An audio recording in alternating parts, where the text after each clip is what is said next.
Hey everybody, Jim Weekend here with 199seconds.com to again talk to you today about manipulation.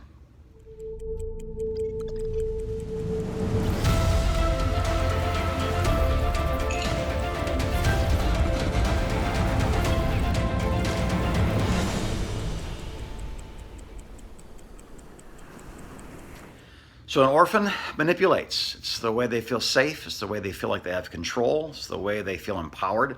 They'll use silence. They'll use volume. They'll use intimidation. They'll use bullying. They'll use threats. They'll use false promises to get you to do what they want you to do because they have no God to trust. You know, they're just being God in His place, and they're terrible at it. It's a miserable way to live. There's also the time when you become a son or a daughter. I'm God's kid. I don't need to manipulate. The God of the universe is moving chess pieces on the board that all things are working together for the good of those who love Him and are called according to His purpose. And that's me. So I don't have to be God. I can trust my God to move the pieces without manipulating circumstances. If they are to be moved, God will move them. That's not manipulation. That's blessing.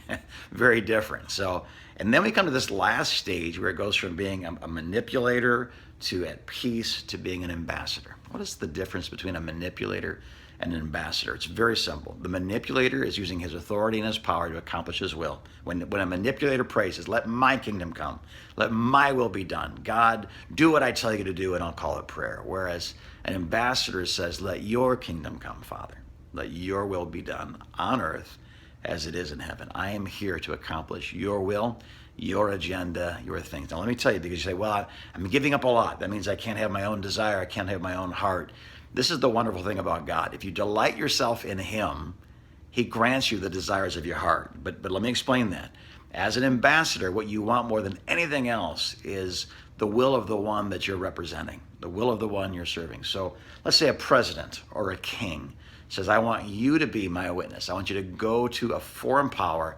I want you to stand in the presence of His Majesty, Her Majesty, and I want you to say these words this way at this time to accomplish this goal. Now, any ambassador goes, well, that's what an incredible honor to be asked, first of all, but then to go and to represent, your party to the other party and see them begin to, yes, okay. And now then you tell your king, you tell your president, you tell your queen, the answer is yes.